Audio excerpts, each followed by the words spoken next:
Assalamualaikum warahmatullahi wabarakatuh.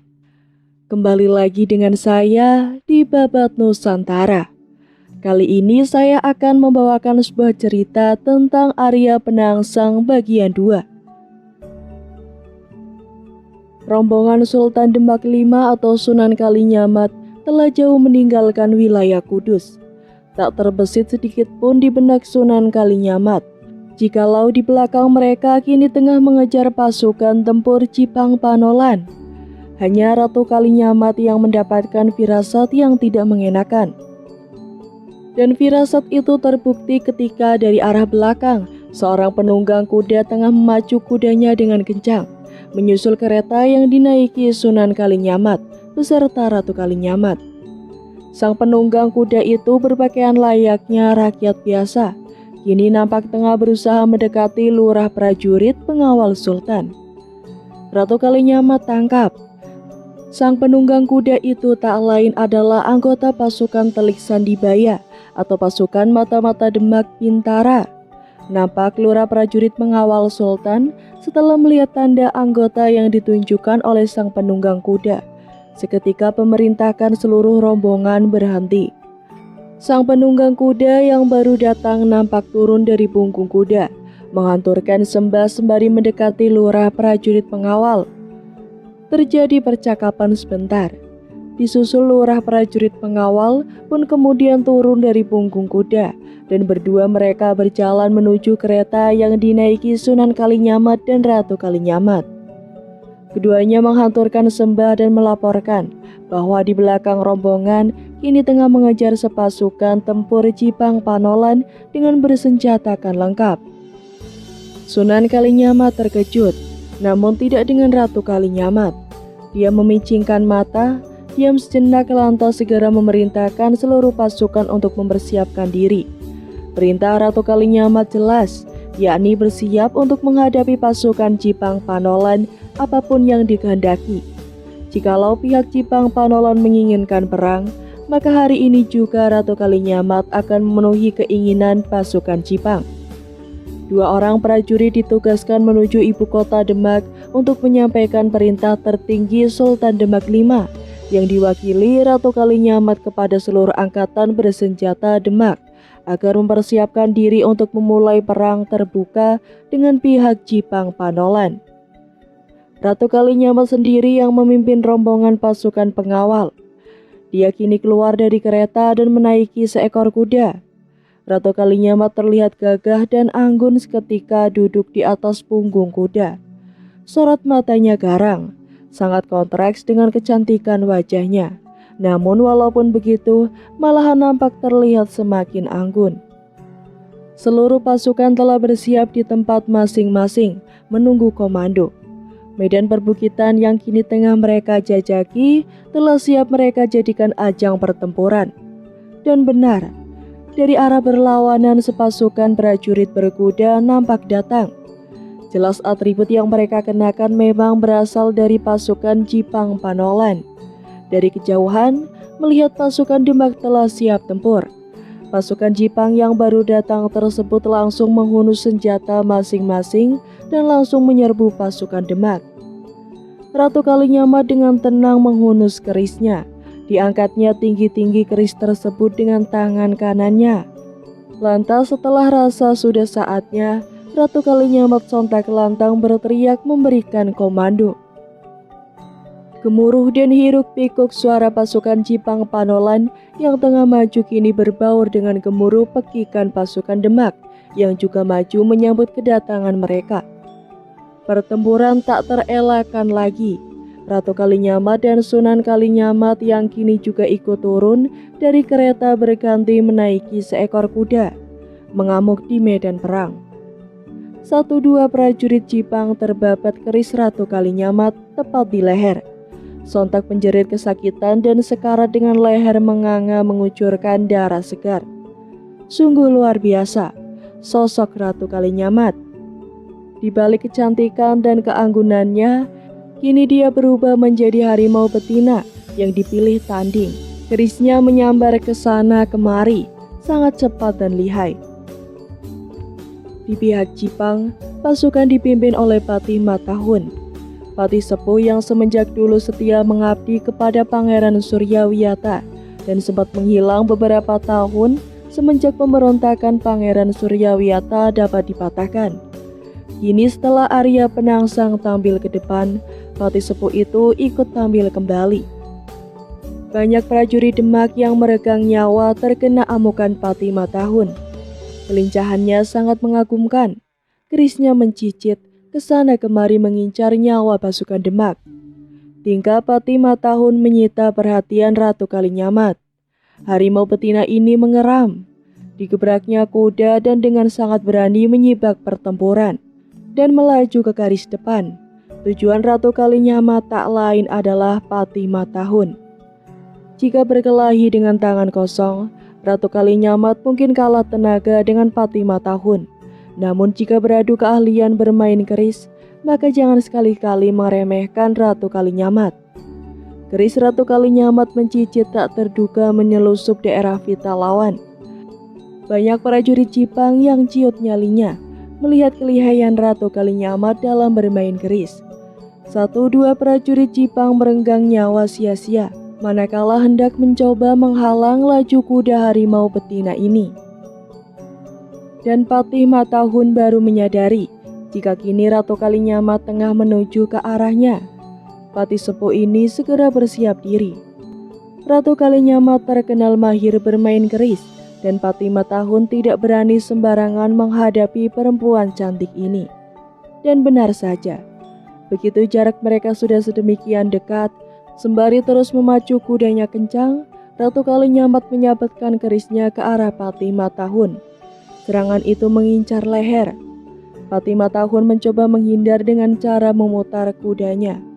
Tapi ternyata begitu jarak keris sudah semakin dekat, mendadak Ratu Kalinyamat mengubah serangan mengarah perut. Begitu cepat dan tak terduga, Patih Matahun kaget setengah mati. Tak urung perutnya terkena sebetan keris Ratu Kalinyamat. Untung cuma tergores, namun bagaimanapun juga lukanya cukup lumayan. Patih Matahun mengeram marah. Putri Sultan Trenggana ini ternyata memang mahir bermain keris. Jarang bisa ditemukan sosok yang seperti ini. Walaupun seorang laki-laki sekalipun, Patih Matahun kini tidak berani main-main lagi. Pertempuran semakin sengit. Denting senjata diiringi teriakan-teriakan menyalang terdengar di sana. Diselingi peki kesakitan dari mereka-mereka yang tengah terbabat senjata lawan atau yang tengah menggelepar meregang nyawa. Mayat telah banyak berkelimangan dengan darah membasah. Namun jumlah pasukan Demak memang kalah banyak dengan jumlah pasukan Jipang. Perlahan dan pasti pasukan Demak terpukul mundur. Dan yang mengejutkan, terdengar teriakan-teriakan pasukan Jipang Panolan di tengah-tengah pertempuran. Teriakan-teriakan itu bersahut-sahutan. Sultan Demak wis mati, Sultan Demak wis mati. Sultan Demak tewas, Sultan Demak tewas. Ratu Kalinyamat terkejut mendengar bunyi teriakan-teriakan itu. Konsentrasinya seketika buyar. Patih Matahun tak menyia-nyiakan kesempatan itu, ditubruknya tubuh Ratu Kalinyamat. Patih Matahun melompat dari punggung kuda menabrakkan tubuhnya ke tubuh Ratu Kalinyamat. Ratu Kalinyamat tak menduga akan hal itu, tak sempat menghindar. Tubuhnya kontan tertimpa tubuh Patih Matahun. Keduanya jatuh terguling-guling di atas tanah dan celakanya keris di tangan Ratu Kalinyamat terlepas dari genggaman. Sigap Ratu Kalinyamat bangkit dari tanah, namun Patih Matahun lebih sigap lagi. Patih sepuh itu nampak kesetanan. Keris di tangannya mencicit mengarah dada Ratu Kalinyamat. Ratu Kalinyamat bagai harimau kehilangan taring. Dia mencoba menghindar dan terus menghindar tanpa bisa membalas serangan. Di tempat lain, pasukan Demak mulai kocar-kacir. Kondisi pertempuran telah berubah drastis. Pasukan Demak terdesak hebat. Sebentar lagi pasukan Demak akan menemui kekalahan. Ratu Kalinyamat panik. Serangan Patih Matahun terus mencecarnya. Hingga di suatu ketika, posisi tempat Ratu Kalinyamat berdiri ini tengah berada di bibir tebing. Mata Ratu Kalinyamat merah, Nafasnya turun naik, dia memperhatikan Patih Matahun yang kini sudah dibantu oleh beberapa pasukan Jipang. Ratu Kalinyamat sadar pasukan Demak sudah hampir kalah dan posisinya kini tengah berada di ujung tanduk. Dan entah keberanian dari mana yang hingga di benak Ratu Kalinyamat, begitu mendapati dirinya terdesak, sontak dia berbalik arah dan nekat terjun ke tebing di belakangnya. Patih Matahun yang hendak menabraknya terlambat. Tubuh Ratu Kalinyamat telah meluncur ke bawah dengan meninggalkan jeritan yang menggema. Patih Matahun kebingungan mengamati ke bawah tebing di mana Ratu Kalinyamat tadi melompat. Namun tidak lama, segera setelah itu dia memerintahkan beberapa prajurit untuk menuruni tebing dari sisi lain. Beberapa prajurit Jipang segera bergerak mencari jalan ke bawah. Di medan laga prajurit Demak banyak yang tewas, sisanya melarikan diri dan mayat Sunan Kalinyamat terlihat di bawah menepi oleh beberapa prajurit Jipang. Hampir seharian pencarian keberadaan Ratu Kalinyamat tidak mendapatkan hasil sama sekali. Patih Matahun menyimpulkan Putri Sultan Trenggana itu telah tewas di dasar tebing, dan berarti tugas mereka untuk membunuh Sunan Kalinyamat dan Ratu Kalinyamat telah berhasil dengan gemilang. Kini Patih Matahun dengan pasukan Jipang yang tersisa tinggal kembali ke Jipang Panolan untuk menggabungkan diri dengan pasukan Jipang yang lebih besar yang dipimpin oleh Arya Penangsang. Pasukan Jipang Panolan tengah mempersiapkan diri untuk bergerak ke ibu kota Demak Bintara. Keesokan harinya, pasukan Jipang Panolan benar-benar bergerak ke ibu kota Demak Bintara. Angkatan bersenjata Demak yang memang telah mempersiapkan diri pula menyambut pasukan Jipang Panolan walaupun mereka telah kehilangan sosok sultan. Dan tentu saja, sosok panutan tertinggi memang sangat berpengaruh bagi kondisi kejiwaan para prajurit. Pasukan Demak telah kehilangan semangatnya, bahkan banyak kesatuan-kesatuan yang menyeberang ke pihak Jipang Panolan. Peperangan antara Jipang dengan Demak Bintara tidak memakan waktu lama. Demak Bintara berhasil ditaklukkan dengan sangat mudah. Para personil angkatan bersenjata Demak yang anti Jipang banyak yang melarikan diri ke Kadipaten Pajang. Mereka mengabarkan kejatuhan Demak Bintara di tangan Arya Penangsang, mengabarkan wafatnya Sultan Demak V beserta Ratu Kalinyamat, dan kini mereka hendak bergabung ke dalam angkatan bersenjata Pajang. Pajang gempar. Adipati Adiwijaya atau Jagatingkir yang memang sudah lama mempersiapkan diri untuk menghadapi situasi seperti ini, segera memerintahkan angkatan bersenjata Pajang untuk semakin mempersiapkan diri berperang dengan Jipang Panolan. Situasi benar-benar memanas. Peperangan antara Jipang Panolan yang mayoritas diperkuat barisan Islam Putihan dengan Pajang yang mayoritas diperkuat barisan Islam Abangan dan Siwa Buddha sudah tampak di depan mata. Bahkan terdengar kabar sekali lagi, Jepara kini telah diserang oleh Jipang Panolan. Para senopati Pajang telah meminta kepada Adipati Wijaya untuk mengeluarkan maklumat perang dengan Jipang Panolan. Namun atas saran Ki Mas Manca, Ki Wila, Ki Wuragil dan Ki Ageng Pamenahan dan Ki Juru Mertani, seyogyanya Adipati Adiwijaya untuk sementara waktu melihat reaksi Dewan Wali Sangsa atas peristiwa tersebut. Jika Dewan Wali Sanga nampak tidak menyetujui tindakan Arya Penangsang, maka tidak ada salahnya jika Pajang mengangkat senjata secara terbuka. Namun manakala pihak Dewan Wali Sanga malah merestui tindakan Arya Penangsang, maka harus dicari jalan lain demi menghadapi Jipang. Tidak boleh terlihat di permukaan bahwa Pajang melawan Jipang jika Dewan Wali berpihak kepada Jipang. Namun harus ada tangan ketiga yang seolah-olah lepas dari Pajang yang harus menghadapi Jipang Panolan. Sikap Dewan Wali belum jelas, namun sikap Sunan Kudus sudah terbaca. Sunan Kudus menyetujui tindakan Arya Penangsang.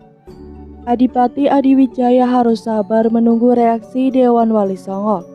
Sebab jika gegabah menyerang Jipang dan ternyata Dewan Wali merestui Jipang, bisa jadi Cirebon dan Banten akan diperintahkan Dewan Wali membantu Jipang. Itu berarti Pajang harus menghadapi 3 kekuatan sekaligus.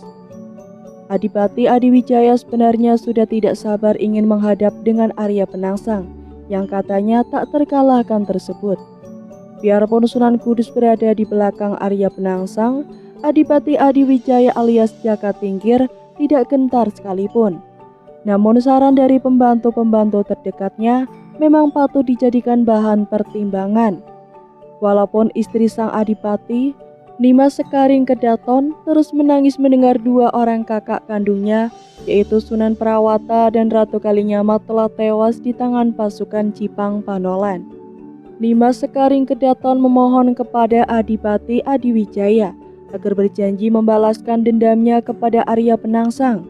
Adipati Adiwijaya atau Jaka Tingkir tidak bisa menolak permintaan istri kesayangannya tersebut. Namun bagaimanapun juga, reaksi dari Dewan Wali Songo memang patut ditunggu. Setelah reaksi dari Dewan Wali Songo keluar, maka saat itulah Pajang akan bergerak.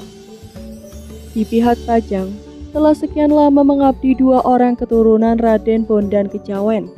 Kedua orang ini memang sengaja dititipkan oleh Sunan Kalijaga kepada Adipati Adiwijaya. Mereka adalah Ki Ageng Pamenahan dan Ki Juru Mertani. Ki Ageng Pamenahan adalah putra dari Ki Ageng Mangenisela. Ki Ageng Mangenisela adalah putra dari Ki Ageng Sela. Ki Ageng Sela adalah putra dari Ki Getas Pandawa. Ki Getas Pandawa adalah putra dari Raden Bondan Kejawen atau Ki Ageng Tarub II. Dan Raden Bondan Kejawen adalah putra selir Prabu Brawijaya V dengan Dewi Wandang Kuning atau Dewi Bondri Cemara, putri yang berasal dari daerah Wandan atau Banda Neira sekarang. Sedangkan Ki Juru Martani adalah putra dari adik Ki Ageng Sela. Ki Ageng Sela memiliki 7 orang adik perempuan, dan salah satunya menurunkan Ki Juru Martani. Usia Ki Juru Martani dengan Ki Ageng Pamenahan tidaklah terpaut terlalu jauh. Walaupun begitu, Ki Ageng Pamenahan tetap harus memanggil paman kepada Ki Juru Martani, karena bagaimanapun juga Ki Juru Martani adalah adik keponakan dari Ki Ageng Mananggisela, ayah Ki Ageng Pamenahan. Kedua keturunan Raden Bondan Kejawen ini telah lama berguru kepada Sunan Kalijaga, dan manakala Jaka Tingkir telah berhasil menjabat sebagai Adipati Pajang dengan gelar Adipati Adiwijaya, maka atas permintaan Ki Ageng Sela, Sunan Kalijaga diminta menitipkan kedua orang ini kepada Jaka Tingkir. Mendapati Trah Tarub dititipkan oleh Sunan Kalijaga guna mengabdi di Pajang. Jaka Tingkir pun tak mampu menolaknya. Keduanya pun diterima sebagai pemimpin Kesatuan Prajurit Pengawal Adipati, yang kedudukannya berada di bawah Lurah Prajurit Pengawal langsung. Kecakapan Ki Ageng Pamenahan membuat Jaka Tingkir atau Adipati Adiwijaya merasa tidak salah telah mempercayainya sebagai salah satu pemimpin prajurit pengawal. Ditambah kepintaran Ki Juru Martani dalam hal siasat politik maupun militer, membuat Adipati Adiwijaya akhirnya mengangkat Ki Ageng Pamenahan sebagai Lurah Prajurit Pengawal Adipati dan Ki Juru Martani sebagai wakilnya. Ki Ageng Pamenahan memiliki seorang putra yang masih muda belia, Danang Sutawijaya namanya. Kedekatan Ki Ageng Pamenahan secara pribadi dengan Adipati Adiwijaya membuat Danang Sutawijaya pada akhirnya diambil putra angkat oleh sang Adipati dan dijadikan teman bermain Pangeran Benawa, putra sang Adipati, yang usianya juga tak terpaut jauh dengan Danang Sutawijaya. Maka jika Adipati Adiwijaya secara pribadi dekat dengan Ki Ageng Pamenahan, Pangeran Benawan pun sangat akrab dengan Danang Sutawijaya. Jalinan persaudaraan pun tercipta antara keluarga Adipati dengan keluarga Ki Ageng Pamenahan. Hingga suatu hari datanglah seorang pemuda dusun yang memohon untuk menghadap kepada Adipati Adiwijaya. Kehadiran pemuda ini menggemparkan seisi kadipaten, karena dia mengaku telah diutus secara langsung oleh Ratu Kalinyamat. Tanpa menunggu waktu, Adipati Adiwijaya memerintahkan pemuda itu untuk segera menghadap kepadanya. Nantikan kelanjutan kisah Arya Penangsang di bagian selanjutnya. Saya akhiri, jangan lupa untuk klik like, komen, subscribe channel ini dan bunyikan loncengnya agar kalian tidak ketinggalan cerita menarik lainnya. Wassalamualaikum warahmatullahi wabarakatuh.